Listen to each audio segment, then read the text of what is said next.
For years, doctors have been working on a way to help people with sickle cell disease. Now, this genetic condition affects an estimated 100,000 Americans.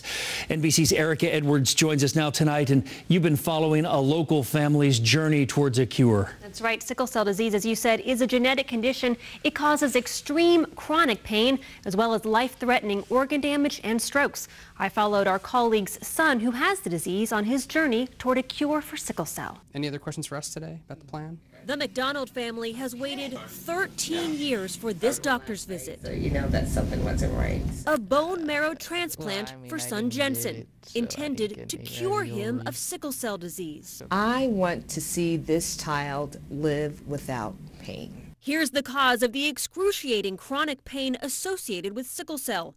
Misshapen red blood cells that clog vessels, starving organs and tissue of oxygen. Sometimes pain is so bad it's really hard to explain it. Treatments are usually limited to heavy painkillers and frequent blood transfusions.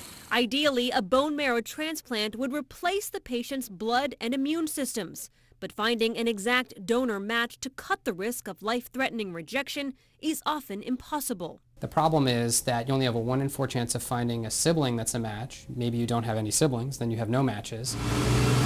Doctors at Johns Hopkins Hospital have spent decades perfecting a technique using donors who are only partial or half matches. The ability to use a half-matched family donor means that for virtually every situation we encounter, we can find some suitable donor. The process involves taking stem cells from a healthy person's bone marrow and then transfusing them into a patient. The medical science is finally there to help him. And you're the one to do it.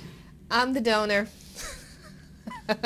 How great is that? It was Jensen's mother, Dagny, who turned out to be the closest match.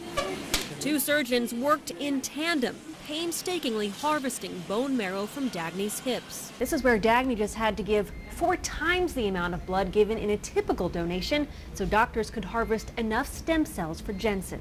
Let's do it, we're starting it. Within hours, Jensen was infused with his mother's stem cells.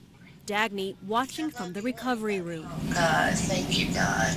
A blessing for the McDonalds, a hope for thousands of others with sickle cell disease. Now, doctors can't say yet for sure whether Jensen is actually cured of his disease. It's only been about 4 months since the transplant, and it takes months for those new cells to grow and thrive. But Bill, I just talked to him the other day. He's home from the hospital. He's doing well, no longer feeling that severe sickle cell pain. Such a nice family. We wish them thoughts and prayers.